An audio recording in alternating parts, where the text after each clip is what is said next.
ചിരിക്കാൻ ഇഷ്ടമുള്ളവരാണ് എല്ലാവരും. ചിരി ആരോഗ്യത്തിന് നല്ലതാണെന്നൊക്കെയാണ് പറയുന്നത്. പക്ഷേ നമുക്ക് പലപ്പോഴും ചിരിക്കാനുള്ള കാര്യങ്ങൾ കിട്ടുക വളരെ കുറവായിരിക്കും. പിന്നെ ജീവിതത്തിൽ നടക്കുന്ന പല സംഭവങ്ങളും സിനിമകളും ഒക്കെ കണ്ടാണ് നമ്മൾ പൊട്ടിച്ചിരിക്കാറുള്ളത്. പക്ഷേ ദൃശ്യമാധ്യമങ്ങൾ വന്നതിന് ശേഷം അതിന് യാതൊരു കണക്കുമില്ല. നമ്മൾ പലപ്പോഴും ചിരിക്കാൻ തോന്നുമ്പം ഈ മാധ്യമങ്ങളിലെ വൈകുന്നേരത്തെ ചർച്ചകളൊക്കെ കണ്ടു കഴിഞ്ഞാൽ നമുക്ക് പൊട്ടിച്ചിരിക്കാൻ തോന്നി. ഈ തെരഞ്ഞെടുപ്പ് സമയത്ത് പലരും ഇങ്ങനെ ഓരോരോ ബെഡായി ഇങ്ങനെ അടിച്ച് ചിരിപ്പിച്ചിട്ട് അവസാനം ഈ റിസൾട്ട് വന്നു കഴിഞ്ഞപ്പം നമ്മൾ പൊട്ടിച്ചിരിക്കുന്നതാണ് കണ്ടത്. അതിലെ രണ്ട് വ്യക്തികളാണ്, ഒന്ന് ഡോക്ടർ അരുൺകുമാർ, മൊട്ടയെന്ന് വിളിക്കുന്ന റിപ്പോർട്ടർ ടി വിയിലെ അരുൺകുമാർ, അതുപോലെ അതിലെ തന്നെ ചെയർമാനായി അവകാശപ്പെടുന്ന നമ്മുടെ ആൻറ്റോ ജോസഫ്. ആൻറ്റോയും അരുൺകുമാറും ഏറ്റവും കൂടുതൽ ഏറിപ്പോയ രണ്ടുപേരാണ്. നമ്മൾ വിചാരിക്കാറുണ്ട് മാധ്യമപ്രവർത്തകർ രാഷ്ട്രീയത്തിന് അതീതമായി ചിന്തിക്കണം എന്നുള്ളത്. അവർക്ക് രാഷ്ട്രീയമാകാം അവരുടെ മനസ്സിൽ, പക്ഷെ തൻ്റെ തോന്നലുകൾ, തൻ്റെ രാഷ്ട്രീയ പ്രവർത്തനങ്ങളെല്ലാം തന്നെ തൻ്റെ സ്വന്തം മാധ്യമങ്ങളിലൂടെ വിളമ്പാൻ പോയി കഴിഞ്ഞാൽ ഈ ആൻറ്റോയുടെ അവസ്ഥ തന്നെ ഉണ്ടാകും എന്ന് തന്നെയാണ് എനിക്ക് തോന്നുന്നത്. ആൻറ്റോ ഇടതുപക്ഷ ചിന്താഗതിക്കാരനാണെന്ന് പറയപ്പെടുന്ന ഒരു വ്യക്തിയാണ്. ഇനിയും കഴിഞ്ഞ 10 കൊല്ലമായിട്ട് ആൻറ്റോ ഇടതുപക്ഷക്കാരനായിരുന്നു.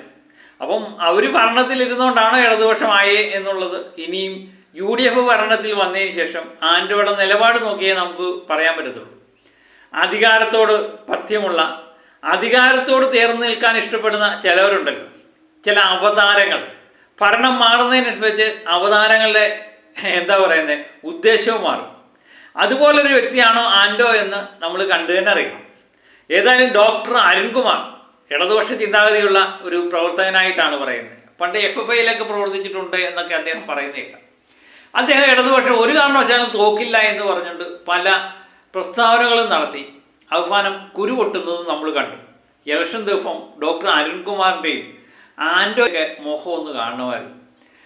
UDF 102 സീറ്റും ഒരു സമയത്ത് 103 സീറ്റൊക്കെ കയറിപ്പോയി. ആ സമയത്ത് ഇഞ്ചി കടിച്ച കുരങ്ങൻ്റെ അവസ്ഥയായിരുന്നു ആൻറ്റോയുടെയും അരുൺകുമാറിൻ്റെ അവസ്ഥ. ഇത് കണ്ടാൽ ഏത് മലയാളിയാണ് പൊട്ടിച്ചിരിക്കാത്തത്? പ്രത്യേകിച്ച് അന്തം കമ്മികളായ 2 മാധ്യമപ്രവർത്തകരാണ് ഇവർ രണ്ടുപേരും. മലയാളത്തിലെ ദൃശ്യമാധ്യമങ്ങളിൽ രാഷ്ട്രീയം ഇഷ്ടപ്പെടുന്നതും അതുപോലെ തന്നെ അന്ധമായ രാഷ്ട്രീയം ഉള്ളവരൊക്കെ ഒത്തിരി പേരുണ്ട്. അതിലെ ഒരു വ്യക്തിയായിരുന്നു നമ്മുടെ സുജയ പാർവതി, BJP ചിന്താഗതി, സ്മൃതി പരുത്തിക്കാട്, കോൺഗ്രസ് ചിന്താഗതി. അവരൊക്കെ സ്വന്തം രാഷ്ട്രീയം എന്താണെന്ന് പലപ്പോഴും പ്രഖ്യാപിക്കാറുണ്ട്. പക്ഷേ ഇതിച്ചിരി കടന്നു കൈയാണ്. ഈ അരുൺകുമാറും ആൻറ്റോ ജോസഫിൻ്റെ ഒരു അവതാരകൻ എന്ന നിലയിലുള്ള അധികാരം മാത്രമേ ഉള്ളൂ.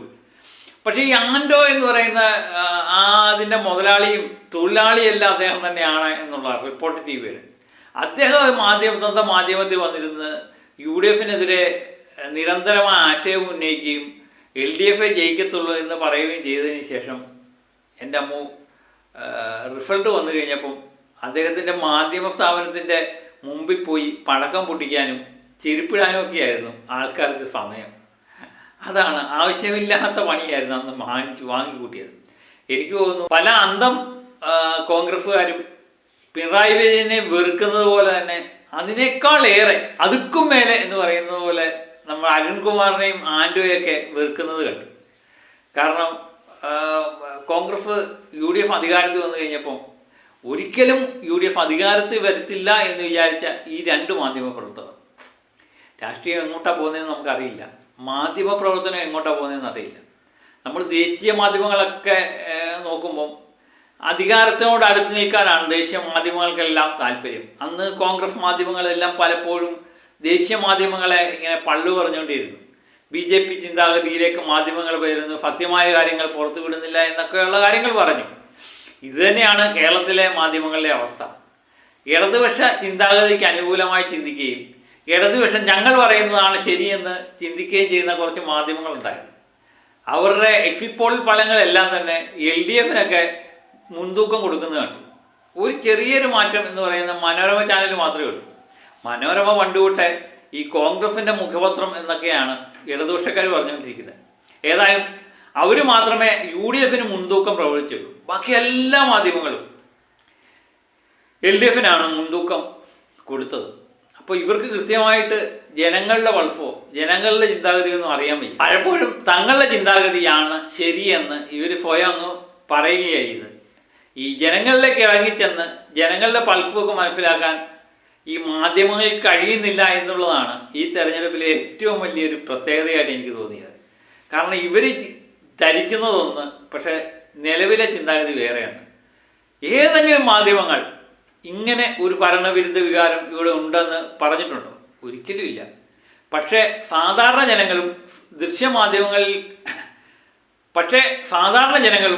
നമ്മുടെ ചാനൽ ഉൾപ്പെടെയുള്ള ഈ സോഷ്യൽ മീഡിയകളിലെല്ലാം തന്നെ കൃത്യമായിട്ട് പ്രവചിച്ചിട്ടുണ്ടായിരുന്നു ഇവിടെ ഒരു ഭരണവിരുദ്ധ വികാരമുണ്ട്, UDF 100 സീറ്റിന് മുകളിലേക്ക് പോകാനുള്ള സാധ്യതയുണ്ട് എന്ന് പറഞ്ഞെങ്കിലും കേരളത്തിലെ ഒറ്റ മാധ്യമങ്ങളും അതിനനുസരിച്ച് നീങ്ങിയില്ല എന്നുള്ളതും അത്ഭുതപ്പെടുത്തുന്നില്ല.